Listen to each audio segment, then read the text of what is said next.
ताज्या घडामोडींसाठी स्वानंद न्यूजला सबस्क्राइब करा आणि बेल आयकॉनवर क्लिक करा। केडीएमसी क्षेत्रातील अनधिकृत बांधकामे 65 अनधिकृत बिल्डिंग रेरा घोटाळा या वादाच्या पार्श्वभूमीवर केडीएमसी प्रशासनाने रडारवर असलेली अनधिकृत बांधकामे तोडक कारवाईचा धडाका सुरू केलाय।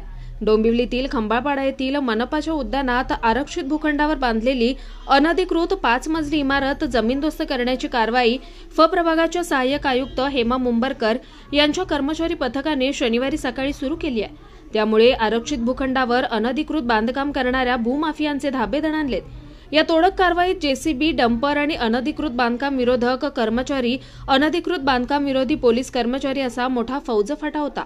केडीएमसीच्या सहाय्यक आयुक्त प्रभाग हेमा मुंबरकर यांनी या अनधिकृत इमारती तोडक कारवाई निमित्ताने प्रसिद्धी माध्यमांना सांगितलं की अनधिकृत बांधकाम तोडक मोहीम तसेच आरक्षित भूखंडावरील अनधिकृत बांधकामांवर तोडक कारवाई करत आरक्षित भूखंड मोकळे करावेत असे आदेश केडीएमसी आयुक्त डॉक्टर इंदुराणी जाखड यांनी दिले असून अतिरिक्त आयुक्त योगेश गोडसे, उपआयुक्त अवधूत तावडे यांच्या मार्गदर्शनाखाली खंबाळपाडा येथील आरक्षित भूखंडावर अनधिकृत बांधलेल्या इमारतींचं पाडकाम सुरू केलंय।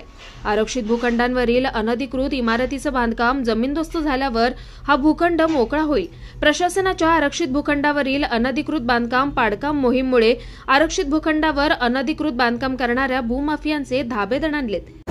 सदरची इमारत आहे ही अनधिकृत इमारत आहे आणि मुख्यतः ती आरक्षित भूखंडावर आहे। त्यामुळे माननीय आयुक्त महोदयांचे निर्देशच असे प्राप्त झालेले आहेत की आरक्षित भूखंडावर ज्या काही इमारती असतील आणि ज्या वेकंट असतील त्या आपले महापालिकेचे पोलीस घेऊन तात्काळ कारवाई करावी असे निर्देश प्राप्त झाले।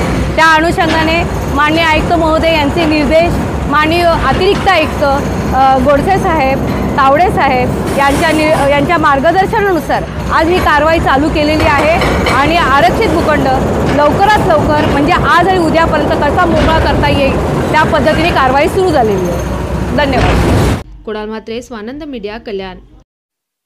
ताज्या घडामोडींसाठी स्वानंद न्यूजला सबस्क्राइब करा आणि बेल आयकॉनवर क्लिक करा।